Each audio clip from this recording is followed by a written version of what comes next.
दोस्तों ये जो खूबसूरत नज़ारे आप देख रहे हैं, ये कौन सा इलाका है ये मैं आपको आज बताने लगा हूँ। मैं इधर से जा रहा था तो मुझे ये बहुत खूबसूरत चीज़ें लगी हैं। ये इधर सैलेज बनता है, सैलेज पैक होता है और फिर इसकी लोडिंग होती है। ये नूरपुर डोगरा है, बिल्कुल मेन रोड के ऊपर है। सरदार मोहम्मद हुसैन डोगर का इलाका है। और ये सामने जो नज़र आ रहा है आपको, ये टेक्निकल कॉलेज की बिल्डिंग है। दूर अगर मैं जूम करूँ तो आपको नज़र आएगी। तो इधर कुछ लोग बैठे हुए हैं खाना बदोश। मैं इसलिए रुका था कि उनकी कुछ वीडियो बनाता हूँ और इनकी दिलचस्प जो कहानियाँ ना वो आपको सुनाता हूँ। बहुत मज़ेदार, आपको मज़ा आएगा।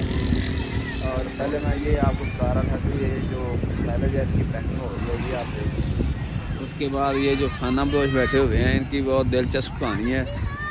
ये जहाँ तक आपकी नज़र जा रही है, ये दूर दूर तक ये सारा सैलेज आपको नज़र आ रहा है।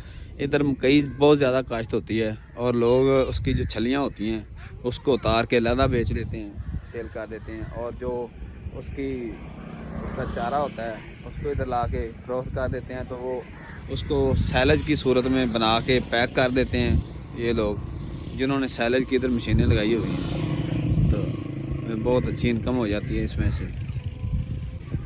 ये तारागढ़ रोड है, नूरपुर डोगरा और तारागढ़, बहुत ज़बरदस्त लोकेशन है।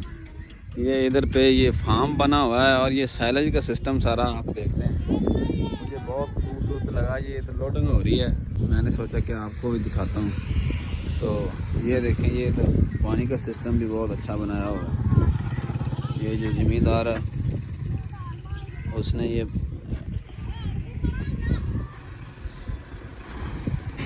ये छोटा सा रोड है जनाब, बहुत बिजी रोड रहता है। ये देखें, ये हार्वेस्टर जा रही है ये मूंजी की कटाई के लिए, और ये सैलेज की जो ट्रॉलियाँ जा रही हैं। बहुत बिजी एरिया है, ज़मींदारी का लिहाज से फेमस एरिया है।